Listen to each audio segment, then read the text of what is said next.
Young rebel star ప్రభాస్కి collection king Mohan Babu phone చేశాడని, అయితే మోహన్ బాబు ఫోన్ చేసిన తర్వాత యంగ్ రెబల్ స్టార్ ప్రభాస్ కంగారు పడిపోయి భయపడిపోయాడు అంటూ ఇప్పుడు ఒక వార్త సోషల్ మీడియాలో చక్కర్లు కొడుతున్న నేపథ్యంలో అసలు ఏ సందర్భంలో ప్రభాస్ మోహన్ బాబు ఫోన్ కాల్కి భయపడిపోయాడనేది మనం తెలుసుకునేటువంటి ప్రయత్నం చేద్దాం. ప్రస్తుతం మనతో పాటున్నారు ప్రముఖ సినీ విశ్లేషకులు, ప్రముఖ సీనియర్ జర్నలిస్ట్ యజ్ఞమూర్తి గారు. వారితో మాట్లాడదాం.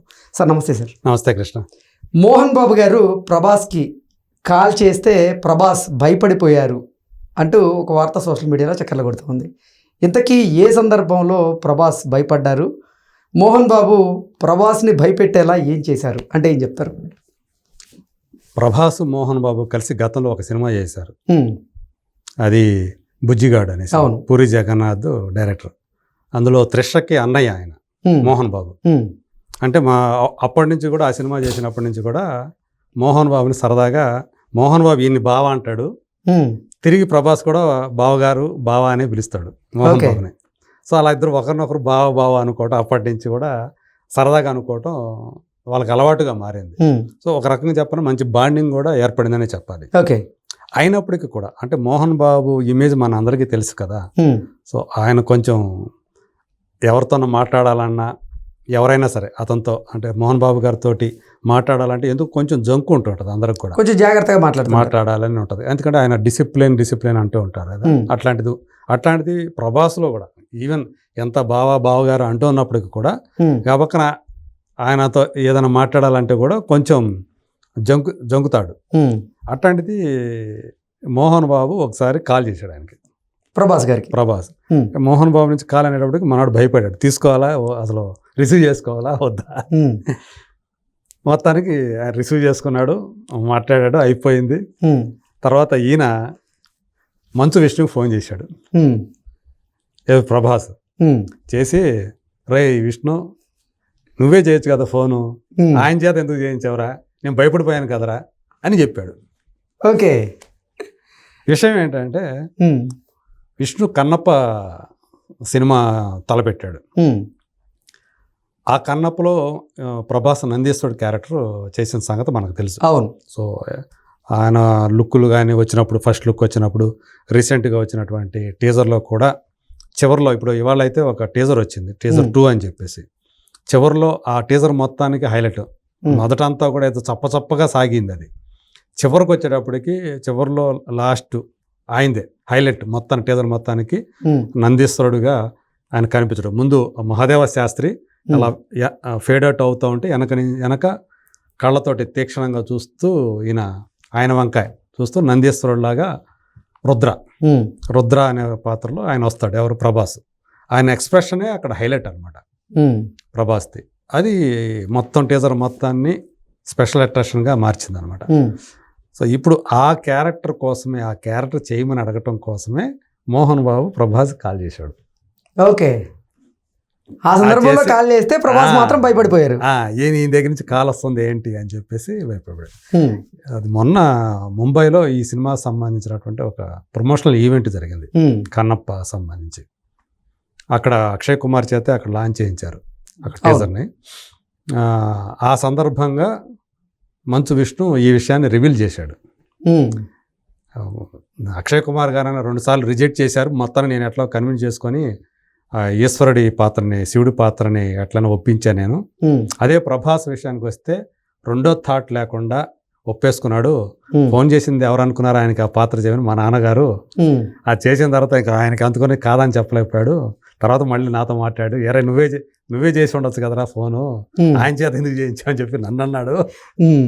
సో అట్లా అంటే నాన్నగారి మీద అక్కడ గౌరవంతో కూడినటువంటి ఒక భయం కూడా ప్రభాస్కు ఉంది. ఆయన ఏదైనా చెప్తే ఈయన కాదనలేడు, అందుకని మరో మాట లేకుండా ఒప్పేసుకొని చేశాడు. పైగా రెమ్యూనరేషన్ కూడా తీసుకోలేదని కూడా ఈ మధ్య రివీల్ చేశాడు. తను నేను ట్విట్టర్లో ఒకటి పెట్టాడు, ఆస్క్ విష్ణు అని చెప్పేసి అభిమానులకి ప్రశ్నలకు సమాధానాలు ఇచ్చుకుంటూ వచ్చాడు. అందులో ఇది కూడా రెమ్యూనరేషన్ తీసుకోలేదంటున్నారు, నిజమేనంటే నిజమే, రెమ్యూనరేషన్ లేకుండా చేశాడు అని చెప్పేసి చెప్పాడు. దీంతో పాటుగా జనరేటర్లో పంచదార ఎందుకు వేశారు అనేటువంటి ప్రశ్న కూడా ఎదురైంది. అవును, విష్ణుకి. మామూలుగా అయితే ఆయన పంచదార వేయటం వల్ల మొత్తం నా జనరేటర్ పాడైపోయింది, మా ఇంటికి కరెంటు పోయిందని మనోజు కేసు పెట్టాడు. కానీ యాక్చువల్గా ఇంధనంలో పంచదార పోతే ఇంకా బాగా పనిచేస్తా అని చెప్పేసి పోసాను అన్నాడు విష్ణు. సో అంటే అది నిజంగా సర్కాస్టిక్గా అన్నాడా లేకపోతే నిజమే అన్నాడా ఏంటనేది మరి ఆయనకే తెలియాలి. ఇంధనంలో పంచదార వేస్తే ఇంకా మరింత బాగా వర్క్ చేస్తా అని చెప్పేసి అనుకొని చేశాను అని చెప్పేసి అన్నాడు. సో ఇట్లా మొత్తానికి ఏదైతే రుద్ర ఆ పాత్ర ఏదైతే అవుతుందో దాన్ని ప్రభాస్ చేత చేయించాలని చెప్పేసి తండ్రి కొడుకులు ఇద్దరు అనుకున్నారు. నువ్వు నేనే మాట్లాడతానురా అని కొడుక్కి చెప్పి మోహన్ బాబు ఆయనే ఫోన్ చేసి ప్రభాస్ అడిగటం, ప్రభాస్ చేయటం. యాక్చువల్గా అసలు కన్నప్ప అనే సినిమాని ప్రభాస్ చేస్తే బాగుంటుందని చెప్పేసి అటు కృష్ణరాజు అభిమానులు ఇటు ప్రభాస్ అభిమానులు అందరూ కూడా కోరుకుంటున్నటువంటి విషయం. అవును, అది ఎందుకంటే భక్త కన్నప్ప అనే సినిమా ఒక కల్ట్ క్లాసిక్, తెలుగు సినిమా సంబంధించినటువంటి గొప్ప క్లాసిక్స్లో అది కూడా ఒకటి. అది కూడా కృష్ణరాజు గారి జీవితాన్ని ఒక మలుపు తిప్పిన చిత్రంగా కూడా చెప్తూ ఉంటారు. కృష్ణరాజుకి ఇప్పుడు కృష్ణకి అల్లూరి సీతారామరాజు ఎలాగో కృష్ణరాజుకి భక్త కన్నప్ప అలాగా, నాగేశ్వరరావు గారికి దేవదాస్ ఎలాగో కృష్ణరాజుకి భక్త కన్నప్ప అలాగా. సో అలాంటి క్లాసిక్ అది. సో అంటే ఆయనకి ఎప్పుడైనా సరే కృష్ణరాజు గారు ఎన్నిసార్లు చెప్పినా మీ మనసుకు నచ్చిన చిత్రం ఏదంటే మీరు చేసిన వాటిలో ఫస్ట్ ఆయన నోటి నుంచి వచ్చే సినిమా పేరు కూడా అదే, భక్త కన్నప్ప. సొంతంగా ఆయనే ప్రొడ్యూస్ చేశారు. ఆ రోజులో ఆ సినిమా కోసం చాలా ఖర్చు పెట్టారు. అది యాక్చువల్గా శ్రీ హస్తీశ్వర మహత్యం అనే ధూర్జటి రాసినటువంటి ఆ కావ్యం అది. దాని ఆధారంగా తీసినటువంటి ముళ్ళపూడి వెంకటరమణ గారు చాలా గొప్ప స్క్రిప్ట్ రాశారు దానికోసం. సో అది ఆయనకి కరెక్ట్గా సూట్ అయిపోయారు. తెమ్మన్న కన్నప్పగా మారేటువంటి ఆ ట్రాన్స్ఫర్మేషన్లో చాలా గొప్పగా యాక్ట్ చేశారు. సో ఆయనకి గొప్పగా చెప్పుకోవడానికి ఒక సినిమాల్లో ఒక 4 సినిమాలు ఎంచితే ఖచ్చితంగా భక్త కన్నప్ప ఫస్ట్ అదే ఉంటుంది. అవును, తర్వాత ఆయన ఎన్నో గొప్ప గొప్ప పాత్రలు చేశారు. తాండ్ర పాపారాయుడు లాంటి పాత్రలు చేశారు. ఇనిషియల్గా కటకటాల రుద్రయ్య అనే సినిమా అలాంటి ఆయన బాగా రెబల్ స్టార్ అనే పేరు రావడంలో ఈ సినిమాలు ఏది కటకటాల రుద్రయ్య లాంటి సినిమాలే ఆయనకి ఆ రెబల్ స్టార్ అనే పేరు తీసుకొచ్చాయి, ఆ దాసరి నారాయణరావు గారి సినిమాలు. సో అలాంటి దాన్ని మళ్ళీ ఆయన వారసుడైనటువంటి తమ్ముడు కొడుకు అయినటువంటి ప్రభాసే చేయాలి అని చెప్పి అభిమానులందరూ కూడా కోరుకున్నారు. బట్ అది మనవాడు తలిస్తే దైవం ఇంకోటి తలుస్తుంది అన్నట్టుగా ఆ పాత్ర ఆయన నాకు డ్రీమ్ ప్రాజెక్ట్ అని చెప్పి మంచు విష్ణు చెప్తూ ఉంటాడు. సో ఆయన ఆ పాత్ర చేయటం, ఆ సినిమాలో ప్రభాస్ కూడా ఇంకొక పాత్రలో ఒక స్పెషల్ గెస్ట్ లాగా ఒక స్పెషల్ రోల్ చేయటం అనేది మరి అట్లా జరగాలని ఉంది కాబట్టి అలా జరిగింది అనుకోవాలి. కాకపోతే ఇప్పుడు ఈ సినిమా సంబంధించి లెజెండరీ యాక్టర్స్ చేశారు. అందులో మోహన్ లాల్ చేశాడు, మోహన్ బాబే మహాదేవ శాస్త్రి అనే క్యారెక్టర్ చేశారు. మరి పార్వతీదేవిగా కాజల్ అగర్వాల్, శివుడిగా అక్షయ్ కుమారు, శరత్ కుమారు.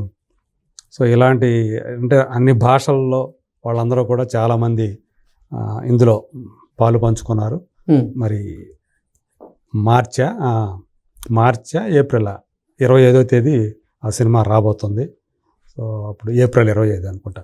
ఓకే. సో చూడాలి వచ్చినప్పుడు ఎలా ఉంటుంది ఏంటి అనేది చూడాలి ఖచ్చితంగా. అంటే మోహన్ బాబుకి విష్ణుకి అలాగే ప్రభాస్కి మధ్య ఉన్నటువంటి అనుబంధం ఇప్పటి నుంచి ఆ కుటుంబం ఈ కుటుంబం అంతా కూడా చాలా సన్నిహితంగా ఉండేవే.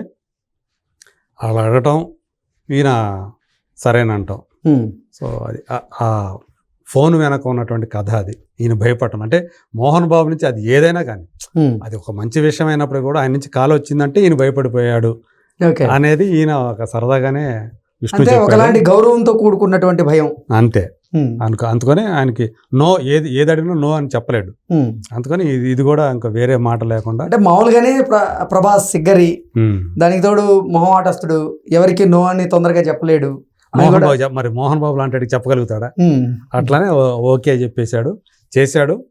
సో అంటే లుక్ వచ్చినప్పుడు కొంతమంది వేరే రకమైన అభిప్రాయాలు చెప్పినా కానీ ఇక్కడ టీజర్లో మాత్రం ఆయన ఎక్స్ప్రెషన్ అందరికి మాత్రం సూపర్ టెర్రిఫిక్ ఎక్స్ప్రెషన్ అని చెప్పేసి అలాంటి కామెంట్స్ వచ్చాయి. సో మరి చూడాలి సినిమా వచ్చిన తర్వాత ఓవరాల్గా సినిమా ఎలా ఉంటుంది, ఆ సినిమాలో ప్రభాస్ ఎలా ఆకట్టుకుంటాడు ఏంటి అనేది మనం ఆ సినిమా వస్తే కానీ చెప్పలేం. Okay sir, thank you so much. Thank you.